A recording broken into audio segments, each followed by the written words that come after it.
Comparé à Makosso, le pasteur Marcello Tunasi souhaite se remarier pour ne pas tomber dans le péché de la fornication. C'est la terrible nouvelle qui bouleverse la toile et les fidèles de l'église La Compassion.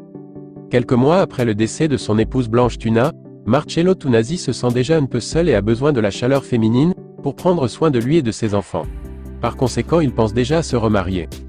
Pasteur Marcello Tunasi, les gens pensent que parce que Blanche est morte, c'est fini pour moi. Mais non, j'ai besoin de la chaleur féminine, et je préfère le faire dans le mariage, que de tomber dans la fornication. Le pasteur Marcello Tunasi a fait une nouvelle sortie sur la mort de son épouse, qui ne laisse personne indifférent. Avant de juger les gens, soyez sûr d'être un exemple. Critique d'abord ton propre travail avant de critiquer celui des autres, éduque d'abord ton enfant avant de vouloir éduquer le mien. C'est facile d'être théorique, a déclaré Marcello Tunasi. Selon l'observation des internautes, ce dernier est peut-être en train de faire une dépression et a besoin de repos. Par ailleurs, il est connu pour être un homme discret et sociable. Marcello Jérémy Tuna a donné sa vie à Jésus-Christ en 1990 et a reçu l'appel au ministère en 1996. Il est marié à Blanche Kandolo Tuna et père de 3 enfants, Oracle, Choukrani et Chifra. En dehors de l'église La Compassion au Congo, il en possède une autre en Italie. Il est le leader de la communauté CREFM, Centre de réveil, d'évangélisation, de formation et de mission, président de Marcelloit Ministry, pasteur de l'église Compassion située à la 2e rue Limité industrielle numéro 6 Kinshasa rez-de-chaussée depuis 1998. Projet de remariage pasteur TUNAZI.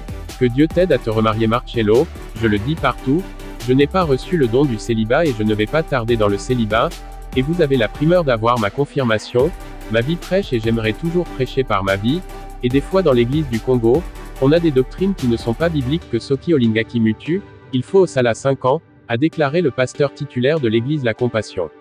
Il rappelle par ailleurs à ses fidèles qu'il n'a pas été appelé par Blanche, c'était ma femme, ce n'était pas mon Dieu. Et c'est ça, parfois, dans notre nation, même des païens qui ne comprennent rien à l'église jugent les pasteurs. Toi, qu'as-tu fait dans ta vie? Qu'as-tu gagné? Montre-moi tes disciples, montre-moi ton travail avant de critiquer celui des autres. Les gens pensent et croient que, parce que Blanche est morte, je vais changer de message. Non, car je n'ai pas reçu Blanche comme Seigneur et Sauveur. Ces 2 temps-là, il fait des sorties hasardeuses qui peuvent s'expliquer aussi par le traumatisme dû à la disparition soudaine de son épouse. À mon sens, le mieux serait de se reposer pendant un temps pour se récupérer. Mais voulant prouver qu'il est trop spirituel et ouin, il finit par faire des sorties de piste.